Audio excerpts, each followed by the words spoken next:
Hello, everyone, and welcome to today's WJE webinar, A Guide to Remediate Bridge Deck Cracking. My name is Liz Pimper, and I'll be your moderator. During the next hour, Director of Iowa DOT Bridges and Structures Bureau, Jim Nelson, WJE Structural Engineer Mohammed El-Batnouni, and WJE Materials Engineers Marwa Abdulrahman and Kate Hawkins will present the findings and conclusions from a study of appropriate bridge deck preservation treatments to mitigate the impacts of early age cracks. This presentation is copyrighted by Wisjani Elsner Associates. And now I will turn it over to Jim to get us started. Jim? Thank you. Good day, everyone. Welcome to the webinar on the guide to remediate bridge deck cracking. As Liz said, my name is Jim Nelson. I serve as Director of the Bridges and Structures Bureau at Iowa DOT. I also chair the AASHTO Committee on Bridges and Structures Bridge Preservation Technical Committee. And so extending bridge service life through preservation has become a key interest of mine to counteract the demands of our aging bridge inventory. The work done in this project has a good potential for helping preserve our bridges and keep the bridge network in Iowa in a state of good repair. This project was funded by Iowa Highway Research Board, and the Highway Research Board assigned this as project number TR782. So you may hear us referring to the work as project TR782 for shorthand.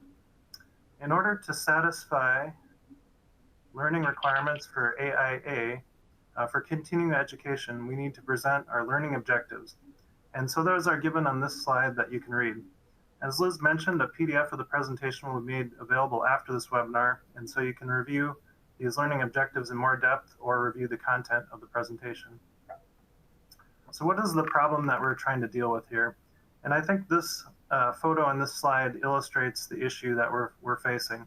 And what this is the underside of the eastbound Iowa Tube over Missouri River overflow bridge deck in one span. And the red arrow points to a location of efflorescence. And that efflorescence is indicative of moisture leaking through a full depth transverse crack in the bridge deck and leaving soluble minerals on the surface on the underside of the bridge deck. To the right of the photo, you'll notice the bridge inspector's sketch, who's documented all the full depth transverse cracking in that bridge deck in that single span. Pretty significant amount of cracking. Using engineering judgment, we are planning a thin polymer overlay to mitigate this bridge deck cracking on this bridge deck. But it's an issue. It's a topic that we've needed to study and work to improve. And so in 2014, we really started a formal process of investigation through an Iowa State University and Intrans study on the causes of bridge deck cracking. And the one thing that's been impressed upon me by that study is that early age bridge deck cracking is a multidisciplinary problem. And it's influenced by the structure design details, it's influenced by the materials used, it's influenced by the construction means and methods, and it can even be influenced by the weather just on the day that the bridge deck is being cast. The problem requires a multidisciplinary approach to finding a solution. But even with a sound multidisciplinary approach to prevent early age bridge deck cracking, I don't think that we are likely to be 100% successful in preventing the cracking because of the large number of factors contributing to the problem. And so because of that, we need policy on when and how to remediate early age bridge deck cracking. The TR782 project conducted by WJE provides a scientific, data-driven, and life cycle cost analysis justified response on what to do about early age bridge deck cracking. For the presentation outlined today, I'm going to give you the project introduction. After that, I'm going to turn it over to Kate Hawkins, who's going to talk about the project TR782 objectives. Following Kate, we'll hear about service life modeling from Dr. Marwa Abdulrahman. And then finishing up, we'll hear from Dr. Mohammed El-Batnouni on data-driven decision trees and summary and recommendations. Continuing on with the introduction, the types of concrete cracking at an early age are numerous, and there's various causes. Plastic shrinkage or crack often occur near the surface of flushly placed concrete when the moisture evaporates from the surface. And we mitigate that with good curing practices. And we've done a little bit of change in our curing practices recently to hopefully improve the results we get. Plastic settlement cracks can occur when concrete continues to consolidate under its own weight after initial placement. Plastic settlement cracks are not often seen in bridge decks and may be more prevalent in larger masses of concrete placement. Autogenous shrinkage cracks are due to reduction in volume caused by a chemical process of hydration of cement, and this is probably one of the contributing factors to some of the early age cracking that we are seeing. Drying shrinkage cracks are caused by the loss of moisture from the cement paste once the deck is exposed to the environment, and this is likely also another contributing factor for us. These two, shrinkage crack mechanisms would probably not exist if the concrete wasn't restrained. And so what I'm saying by that is that if the deck was just a volume of concrete free in space to expand and contract on its own, the shrinkage cracks would not develop. So there's another factor, and that is the restraint. What we're talking about in this presentation are bridge decks cast on beam bridges, either pre-tension, pre-stressed concrete beams or steel beams, typically continuous welded girders. And there's mechanisms of restraint because we're wanting to create composite sections with those systems. And so, for the example, on the top of our pre-tension, pre-stressed concrete beams, we have a roughened surface and we have shear stirrups that are providing restraint. And then on the steel beams, we have generally shear studs that are providing restraint and maybe a little bit of friction between the deck and the top of the flange. And so I think because of the different restraint conditions, we do see some differences in the amount of early age bridge deck cracking on different beam types. And then finally, there's thermal cracks caused by different heats of hydration, different cooling rates, and ambient temperature changes. Later age cracking is also an issue, and you're probably familiar with steel corrosion causing cracking. There's also freeze-thaw distress, which we mitigate through proper air entrainment of our concrete. And then alkali silica reaction, ASR, conventionally heard, where we mitigate that through our aggregate specifications. And so those are not big issues in Iowa.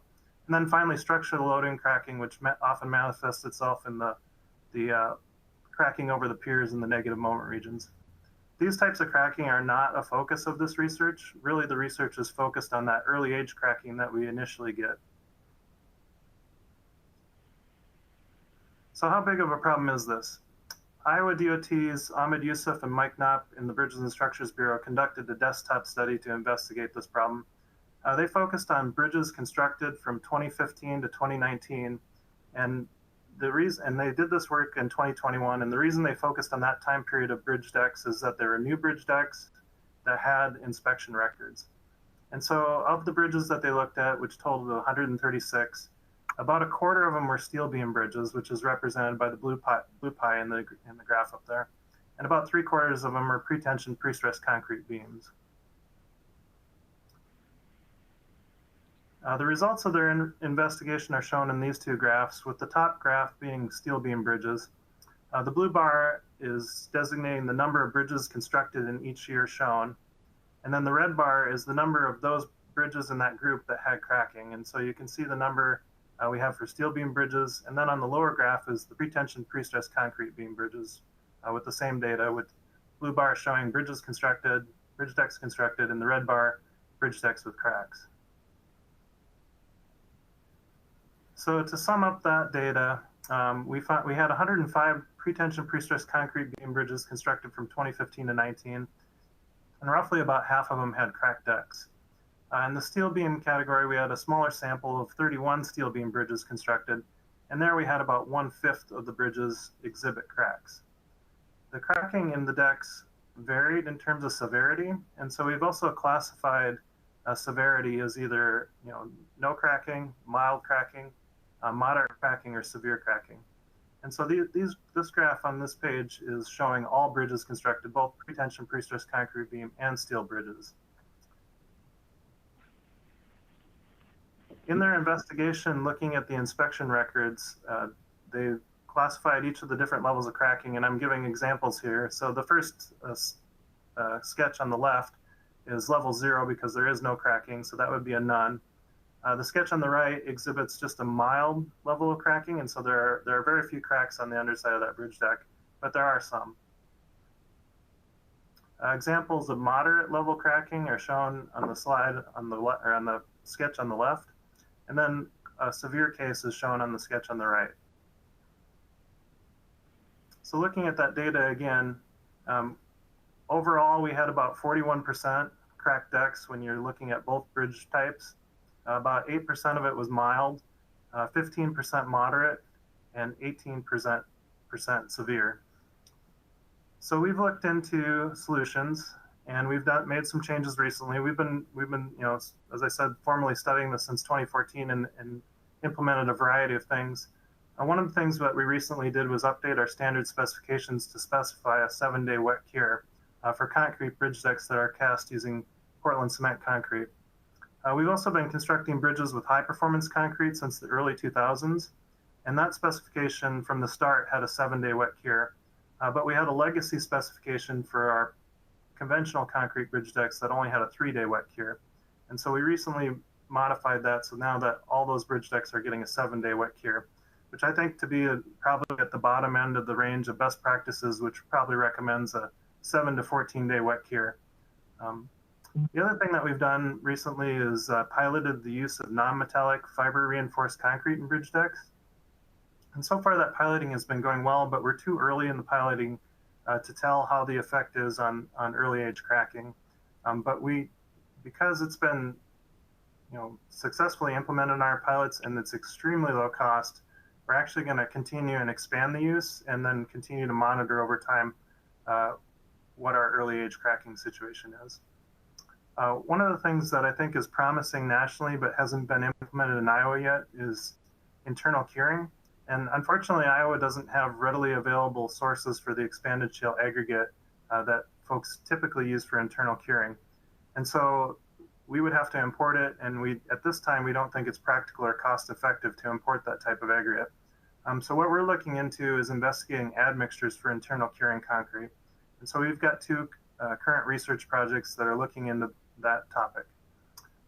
So even with trying to prevent early age bridge deck cracking, we still have the problem, and we need to implement bridge preservation practices for cracked concrete decks. And so that's where the findings of WJE's TR782 Guide to Remediate Bridge Deck Cracking can help us. And with that, I'd like to turn it over to Kate to talk about the objectives of that project.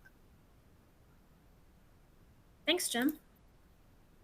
So yeah, to reiterate, the primary objective of Project TR782 was to develop a comprehensive guide for the remediation of cracked bridge decks in Iowa. And the primary deliverable of this work was a decision matrix for selecting crack repairs based on technical considerations. And that would be the deck condition and age and the crack characteristics like the width and density. And then the decision matrix was also supposed to take into consideration practical considerations like cost, the amount of service life desired, and how easily the repairs could be conducted. To further support it and make it, again, more comprehensive of a guide, we wanted to include crack inspection procedures to determine the information that would go into the decision matrix and how it's collected, and then guidelines on how to execute the crack repairs.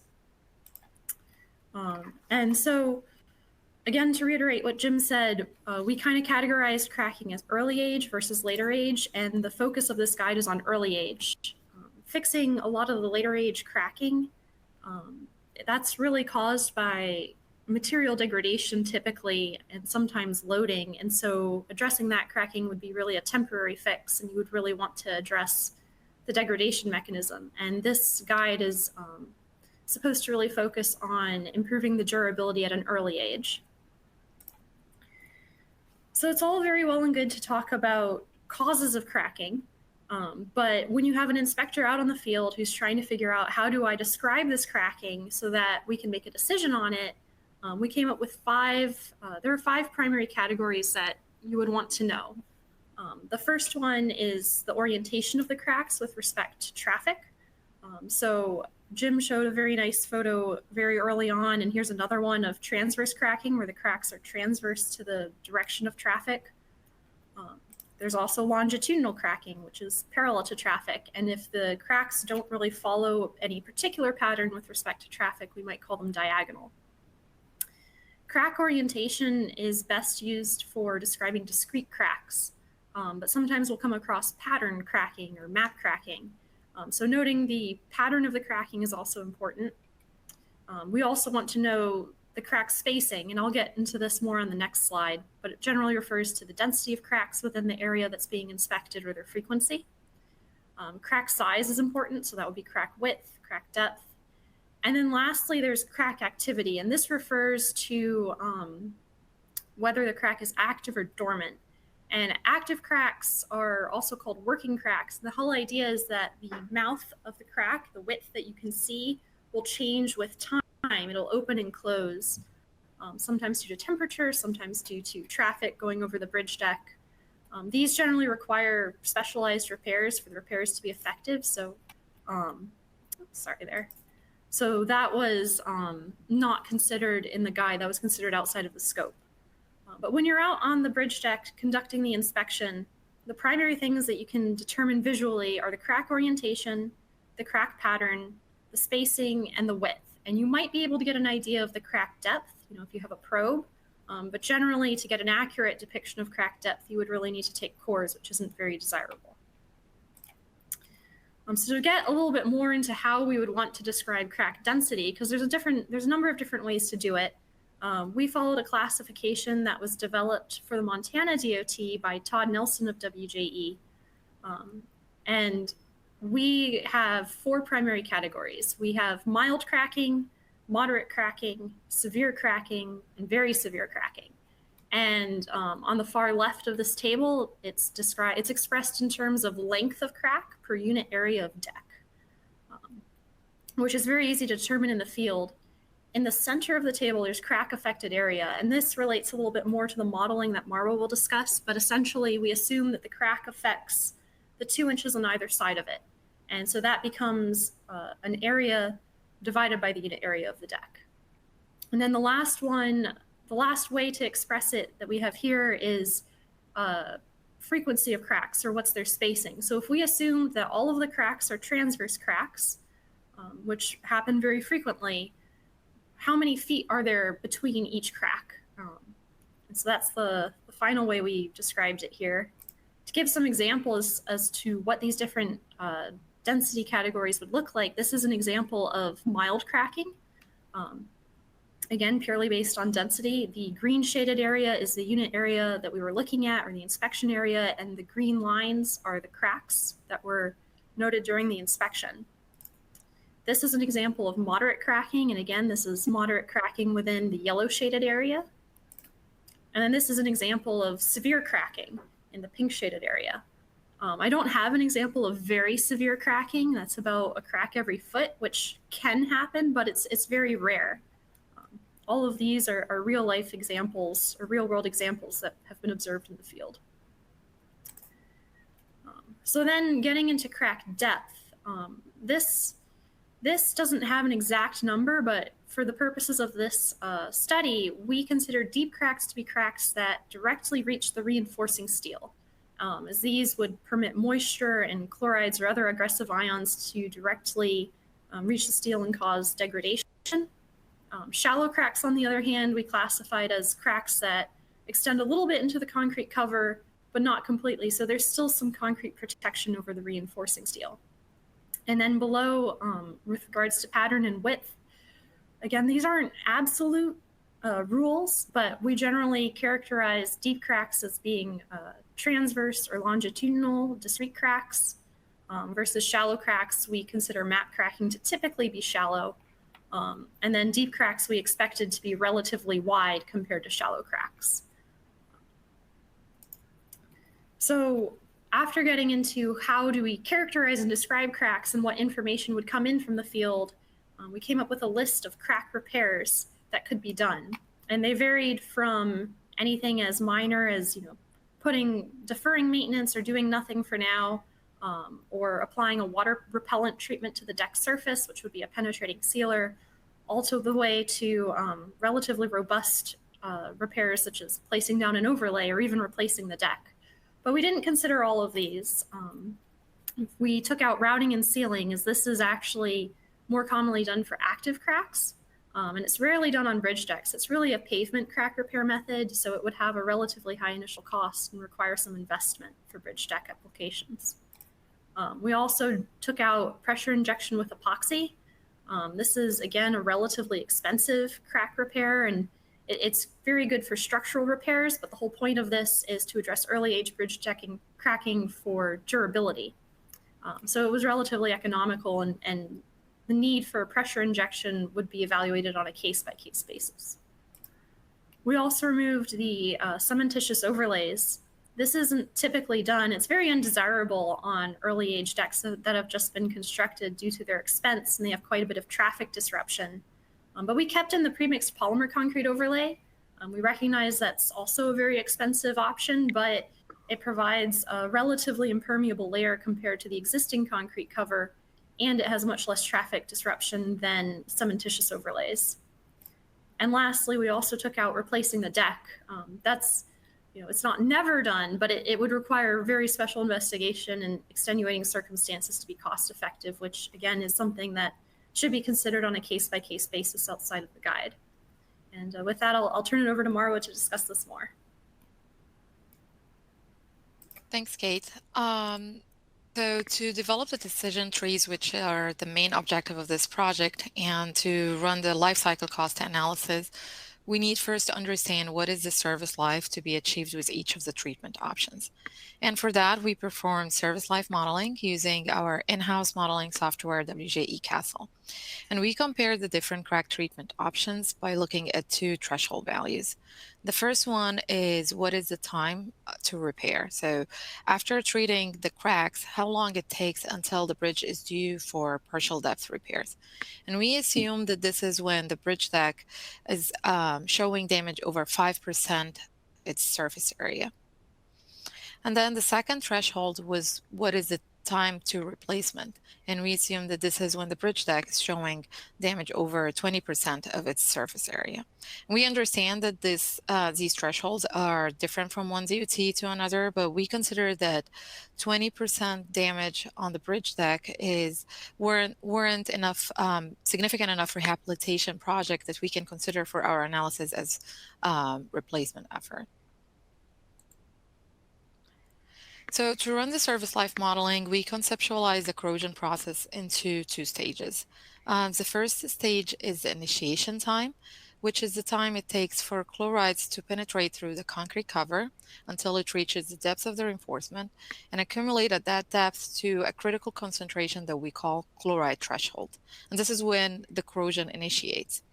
And then comes the propagation time, which is the time afterwards that the chloride the corrosion product build up on the bar surface and exerts stresses on the surrounding concrete that would cause cracking and then surface damage consisting of delamination and spalling. So our model predicts the time to damage as a summation of the initiation time and propagation time. And here with WJE Castle, we model the initiation time in a probabilistic approach. And for the propagation time, we consider it as a constant value between 10 to 15 years, considering here that we are focused on bridge decks in Iowa, which are primarily constructed with epoxy-coated bars. And since we are performing the modeling in a probabilistic approach, we consider each of the input parameter as a probability distribution. So here I'm showing the main input parameters that we have for our model. So starting with the concrete cover, we assumed an average of 2.5 inches. This is consistent with typical construction of bridge decks in Iowa. And we considered also the typical construction tolerances with that in defining the distribution. And then we have the diffusion coefficient, and this describes the resistance of the concrete to chloride penetration. And we assume the distribution for this input parameter based on the mixed designs that are typically used for the bridge decks. And also we confirmed this distribution using lab testing on concrete cores that were collected from a recently constructed bridge deck in Iowa. And then for the exposure conditions, we used our database of surface chloride concentration that was estimated based on numerous cores that were collected during previous investigations that WJE performed on bridge decks in Iowa.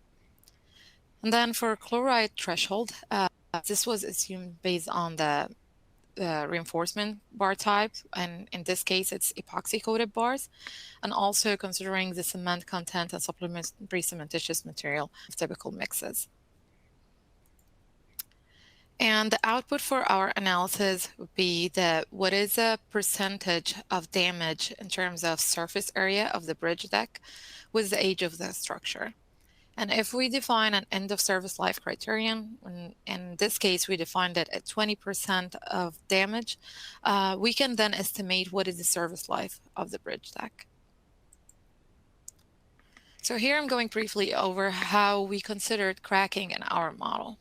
So for uncracked concrete, we assume the diffusion coefficient based on the typical mixed design and the chloride profile from or bulk diffusion testing of concrete cores.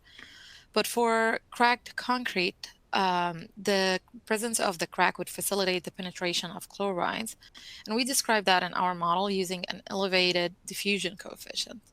And in this case, with the concrete mixes that we investigated here, this value came to be 2.5 times greater than that of uncracked concrete. And we assume that this elevated diffusion coefficient would affect 2 inches on each side of the crack. And this is what we called here crack affected areas. So other assumptions that we considered for our model, we considered the concrete mix with no supplementary cementitious material, so no fly ash or slag. We considered epoxy-coated bars, and we considered 2 types of cracks. Deep cracks, and that includes transverse or longitudinal cracks that reach the depths of the reinforcement, and we assumed that those would have a crack width of 10 mils or wider. And then also we considered cases of shallow cracks, and these we assume that those only extend to 1 inch within the concrete cover and have a width of 5 mils. So here I'm showing the results of the baseline cases. So if we consider uncracked bridge deck using the assumptions that we described earlier, and we consider the end of service life criterion that we have here, we can estimate the service life of our example bridge to be 47 years. If for the shallow cracked areas, so for the areas that have shallow cracking, with a little bit higher diffusion coefficient, the service life of those crack affected areas comes down to be 25 years. And for the case of deep cracks, so cracks that reaches the reinforcement, the crack affected area have a service life down to 17 years. So these results here highlight the effect of cracking and how it can be detrimental to the service life of the bridge deck. So we considered in our analysis different treatment options, starting from do nothing, penetrating sealers, gravity-fed polymer by crack chasing, flood coats, hot mixed asphalts with waterproofing membrane, and also polymer overlays. And to consider the benefit of each of those treatments in our analysis, I grouped them here in 3 groups. The first one is the crack treatments that provide sealing effect from chloride contaminated water, and this includes sealers and waterproofing membranes. And we consider that in our analysis by slowing the rate of chloride buildup. But also those sealers or membrane deteriorate over time due to wear and abrasion, and we consider that in our analysis by reducing the effectiveness of those treatment options over the lifespan of the sealer, which is 5 years, and the lifespan of the membrane, which was assumed as 20 years in our analysis. Second set of crack treatments here includes crack chasing and flood coats. And those treatments fill the crack and restore the performance of the crack affected area to perform like uncracked concrete. So for modeling, we assume that majority of those crack affected area, when they are treated with those treatment options, will be fully restored and will perform with a diffusion coefficient similar to uncracked concrete. And also for flood coat options, this provide also sealing effect to the deck from chloride contaminated water. So we also included additional benefits similar to that for penetrating sealer when we investigated the flood coat option. The third group we have here is polymer overlay. Whether we have 10 polymer overlays that are typically applied at a depth of 1/4 inch to 3/8 of an inch over the bridge deck, or pre-mixed polymer concrete overlays that's typically applied at deeper depth, typically like at least 1 inch over the concrete bridge deck. So those polymer layers are relatively impermeable when compared to typical cement concrete. So we model those or consider those in our model as discrete layer with very low diffusion coefficient. And also we assume that those overlays lose effectiveness over time due to delamination, wear and abrasion, and aggregate pop-out in our model. So we considered lots of analysis cases of the different treatment options that I described earlier, and also we investigated the timing of application of each of those treatment options. So we investigated what would be the benefit if we applied them shortly after construction, so at year 0, and also at 2 years, 5, and if we waited 10 years after construction. And we looked also at what would be the effect of cracking and the effect of the different treatment options at different crack densities. So we looked at range of crack densities between 0 uncracked condition up to 33% crack affected area, or a crack density of 1. So on the figure on the left here, I'm showing the effect of the shallow cracking in terms of the time to repair, which we defined earlier as the time where the bridge deck going to show damage over 5% over of its surface area. And here with the shallow cracking, we see that it has some effect on reducing the time to repair. However, it's not significant, especially at low crack densities. But for deep cracking, the effect of cracking is much more pronounced and much more significant, even at relatively low crack densities of and crack affected area as low as like 2 and 3%. So for the sake of time here, I'm showing the results of one example of the treatment options. So here I have the results for flood code applied at year 0. The figure on the left here, it shows the time to repair, and on the right it shows the time to replacement. And when we apply flood code, it increased the time until the repair would be needed or a bridge deck replacement would be needed. And in some cases with like low crack densities, see that it even provided benefit over the untreated, uncracked bridge deck case. But for cases with very severe crack densities, so crack affected area of 33%, it provided some benefit, but we didn't reach the uncracked, untreated condition. So here I'm showing the results again, and this time we investigated the effect of timing of the treatment application. So here the results when we applied the treatment at year 0, but if we waited 5 years and applied the flood code, the benefit that we get is less than when we applied it at year 0. And if we waited even further, so if we waited 10 years, reduces the effect or the benefit of the treatment even further, especially at higher crack densities. So we looked at the benefit of the crack treatment options at different crack densities for the different options that I described earlier. So here I'm showing just the results when the different treatments are applied at 0 years. So starting with the do nothing case, so as we described earlier, the time to repair is less with higher crack densities. And then we're seeing similar effect with the sealer. It provided some benefit and extending the time till the repairs are needed.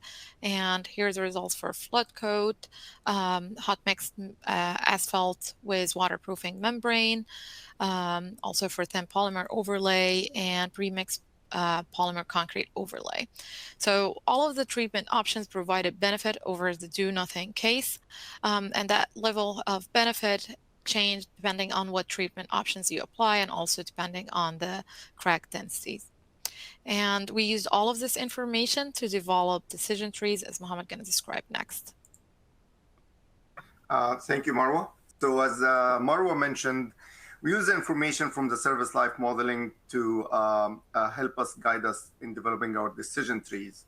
So the idea here was to basically, if you look at a specific bridge deck and you consider the time of treatment application, and again, we consider early age, so we looked at 0, 5, and 10 years, and then you look at the crack characteristics for that particular deck, which includes the crack density and crack widths, and then using the service life modeling results for the different repair options, we can get the time to repair, which is the time to get to 5% surface damage, and the time to replacement, which is the time to get to 20% surface damage. And then if we also have cost information for the different repair options, we can actually look into the initial cost and the life cycle cost to help us choose the optimal repair option for that particular deck. So for the life cycle cost analysis, we use the cost information that we collected primarily from Iowa DOT bid tables. For some of the techniques that are the repair techniques that are not used in Iowa regularly, we actually looked at neighboring states to get this cost information. And then we consider the 100-year analysis period to complete our life cycle cost. And again, as Marwa mentioned, the end of service life, we assume that it occurs at about 20% damage. So if you have a bridge deck with no cracks, that is about 47 years. So in order to do a life cycle cost, we start with assuming a price for the new deck, and then we know that this deck will stay in service for about 47 years. Then this deck gets replaced, and then it stays in service for another 47 years. It gets replaced again, and then at the end of the analysis period, we can calculate a salvage value. So for the life cycle cost analysis, we use the present value analysis. So basically, you take all these costs and transform them to a present value, and that will be the life cycle cost. And then we use the service life modeling results to do the same analysis for all the different repair options. So here I'm just showing a summary of all the costs for the different treatment options, and there is also a graph that compares these costs to the cost of replacing the bridge deck. And as you can see, we considered the repair options with a wide range of cost, starting from about $9 per square yard for a penetrating sealer, all the way down to $66 per square yard for a thin polymer overlay, or $136 per square yard for a pre-mixed polymer overlay. And that ranges from about 1% to 15% of the cost of constructing the deck. So for an uncracked deck, again, we can use the service life modeling results to get the time to repair, which is about 35 years, the time to replacement, which is about 47 years, and then use that information to calculate the life cycle cost. And again, we can use the information from all the different repair options to do the same analysis for all the options we consider. So for a do-nothing scenario, if we divide these per the different crack densities that Kate mentioned in the beginning of the presentation, so mild cracking less than 0.1 feet per feet square, that gives us about 34 years for time to repair, 46 for time to replacement, and you can see we can calculate the life cycle cost, which is a little bit more expensive than an uncracked condition. So if we consider a higher crack density, so moderate between 0.1 and 0.22, you can see a reduction in your service life and also an increase in your life cycle cost, because you will need to replace that deck more often. Same thing with severe. You can see a reduction in your service life, and actually a significant reduction here in the time to repair. This is about 60% of what you would get if you have an uncracked deck, and then increase in the life cycle cost. And then if you go to very severe, that's even further reduction in your service life and a bigger increase in your life cycle cost. So if we do this for the different repair options, so for example, if we consider a penetrating sealer, you can see that for each of the different crack densities, you get an increase in your service life if you compare that penetrating sealer application to do nothing. But you can see you also spend some money at initial cost, and you can calculate the life cycle cost, which is typically lower than the do nothing scenario for all the cases. If you then consider another case, maybe a penetrating sealer, but you reapply it 3 times at 4-year intervals, you can see a further increase in your service life compared to do nothing. And also you can calculate the life cycle cost for this. And then we applied the same analysis to all the different repair options we considered. So crack chasing, flood coat, hot mixed asphalt with waterproofing membrane, thin polymer overlay, and a pre-mixed polymer overlay. So in order for us to analyze this data from these tables, what we did is we break these tables into even smaller tables that consider the different crack densities. So for example, here, if we consider a severe crack density, so between 0.22 to 0.37 feet per feet square, and we look at the different remediation options in that category, we can basically do a comparison between all these different repair options to the do-nothing scenario. So in that case, if I apply a penetrating sealer, I will need to spend about $9 per square yard as cost for applying this treatment, but I will get about 2 years increase in my time to repair, 3 years increase in my time to replacement, and my life cycle cost will decrease by 2% compared to the do-nothing scenario. So if then you apply another treatment, which is penetrating sealer with reapplication, you can see a higher initial cost, but also a higher increase in your service life benefit extension and about the same life cycle cost. If you do this with a flood coat, you get a significant increase in your service lives, especially the time to repair, and also a lower life cycle cost. Same polymer overlay, a little bit more expensive, or actually 3 times more expensive than the flood coat, but it gives you a significant increase in your time to replacement, and this is so far the lowest life cycle cost. And then if you consider a premixed polymer overlay, this is the most expensive option at initial cost, but it also gives you the most extension in terms of service life, and it also comes at a lower life cycle cost compared to do nothing. Another comparison we looked at is if we compare all these cases to a base case where you have an uncracked concrete deck.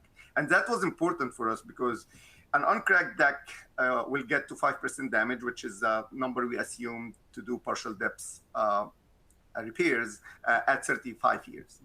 If you have a deck with severe cracking and you do nothing, basically you will need to start fixing that deck after only 19 years in service, which is a significant reduction in that service life that we are trying to head for that deck. So what we did is we did the same analysis for all the different options. And as you can see, there's a lot of red still with the penetrating sealer and the reapplications. And when we get to a flood coat, we start seeing green again, which means that the flood coat compares well to the base case of uncracked concrete deck. It basically gives you the same service life. And then the polymer overlay options give you even better service life extension than the base case of uncracked concrete deck. So we did this for all the different categories, and then we built these simplified decision trees. So these are decision trees that can categorize the deck using the crack density information from mild to very severe, and then the crack width information too, because some of the repair options will not work with larger crack widths. So for example, a penetrating sealer, we assumed it doesn't work if you have a crack width more than 15 mils. And then we color-coded this chart with green to indicate the most suitable option. We had an asterisk if the most suitable option is an overlay, because this is a significant investment for a new bridge deck. Yellow indicates a suitable option, not the most suitable, but a suitable option. And orange indicates the least suitable option. So this may be an option that gives you a lot of life, but it's also a high initial cost. And then pink indicates need for additional investigation. So we created a chart for applying the treatments at time between 0 and 2 years, so a new bridge deck, and you can see here all the different color codes. But basically, if you have a bridge deck with a crack width between 5 to 15 mils, and you have crack density that is mild, then your best option are do nothing or a penetrating sealer. But if you have the same crack widths and your crack density is severe, then you have to apply a flood coat. And you can basically apply the same logic to all these different categories that we have here. There is a lot of explanation in the report of how we did these color codes, and I would encourage you to review it because there is also some limitations for using this chart. So for example, we say, if you have greater than 40 mil cracks, investigate. Or if you have very severe crack density, you need to investigate before you actually apply any of these recommendations while you have that amount of cracking. So we did the same chart for applying the treatments at time of 5 years, and then a similar chart for applying the treatments at time of 10 years. There are other considerations when you are selecting the repair option. So one of them is traffic disruption. Some of the repair options can be put while like in partial closures of the traffic. Some options are a little bit more involved and need some surface treatment or surface preparation. Also the schedule, can you do this over a weekend, or you want to do it like only during nights, for example. Available budget, because the initial cost for these options again vary significantly, and then local expertise with the different treatment options and also availability of material. So we were fortunate to be able to do an example. So we had the Grinnell I-80 bridge deck.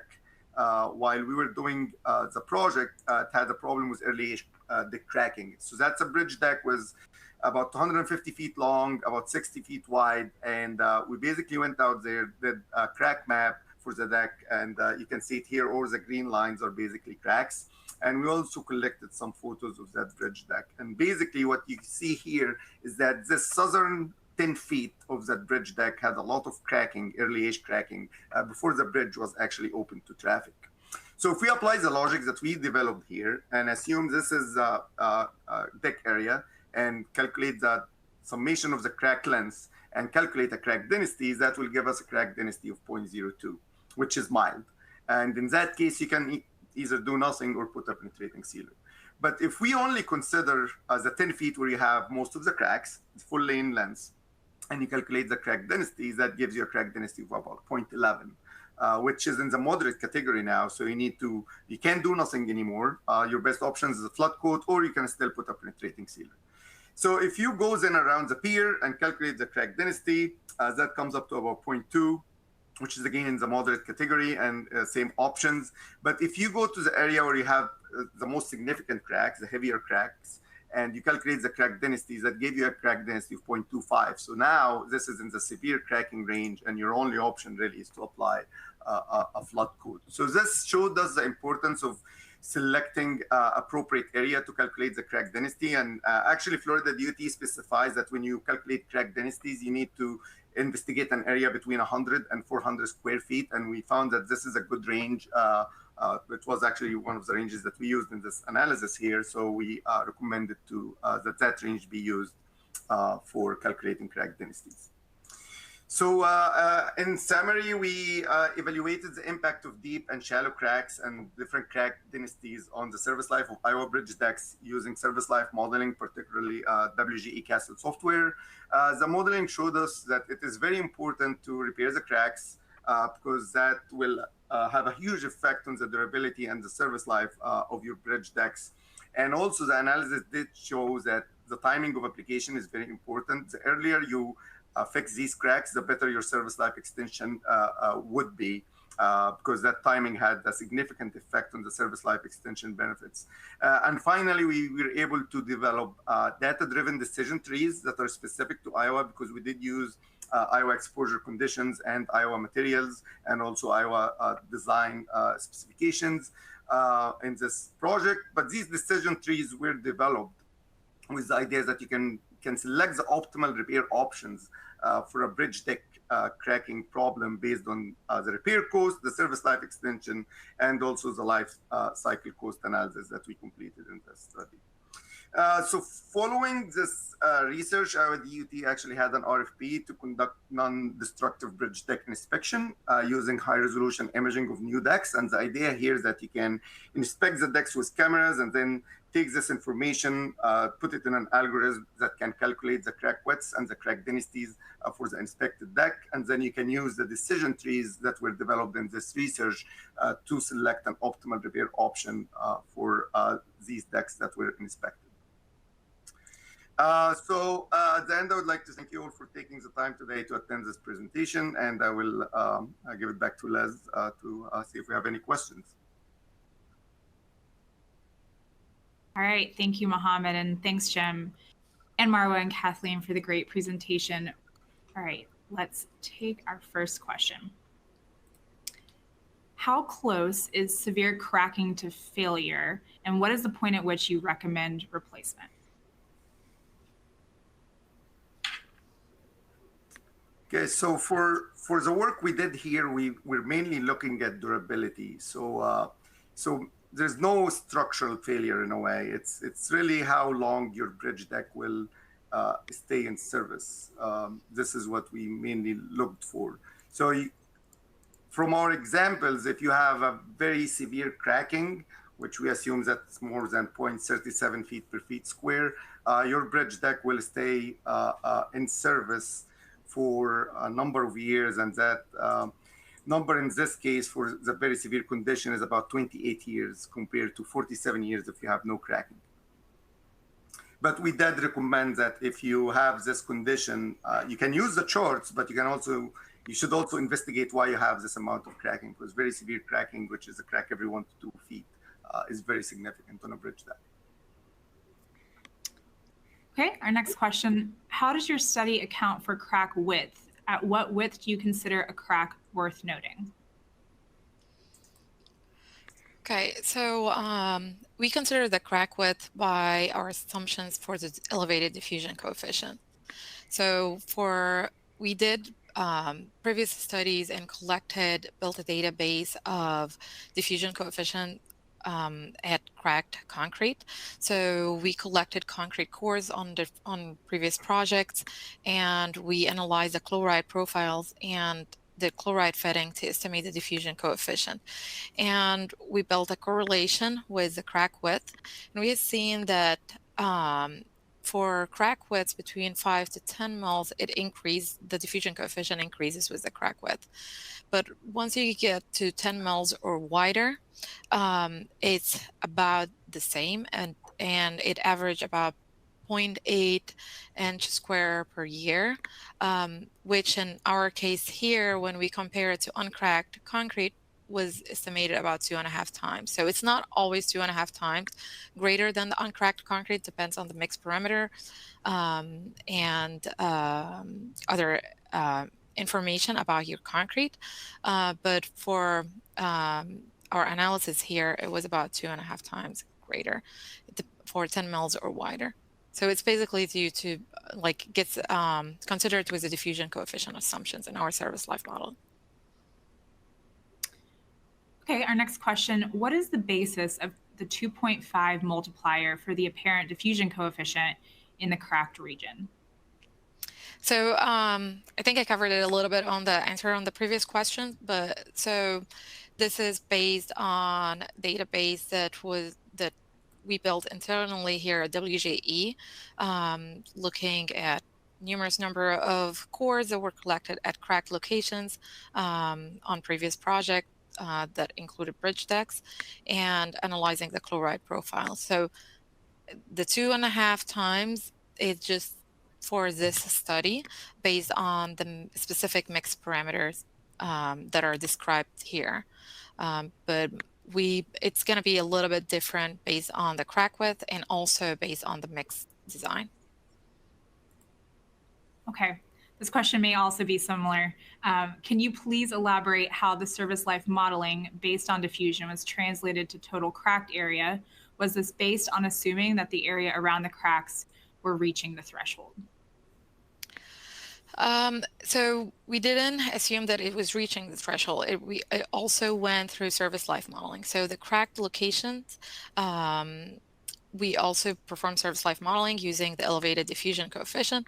And then we did a weighted average of 2 models. One model with cracked concrete, so only the crack affected area was a high diffusion coefficient, and another model with for the uncracked concrete with a typical diffusion coefficient based on the concrete mix.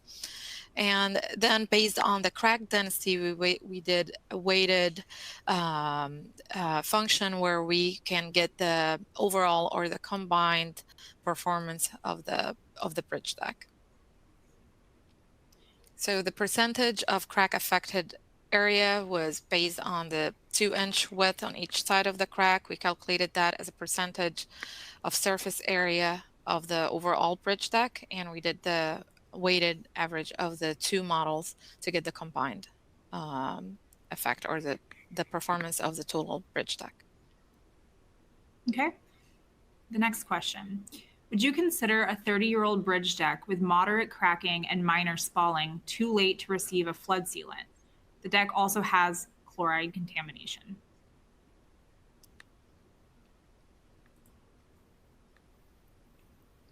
So it really depends. So if you have already chloride contamination, we know from experience that the benefits from adding any type of repair are a little bit reduced compared to a bridge that's not does not have that amount of chloride contamination, because the chlorides inside your deck will help the corrosion process, especially if you reach the chloride threshold at certain areas within the deck already. That corrosion process started, and it will be ongoing even after you apply the repair.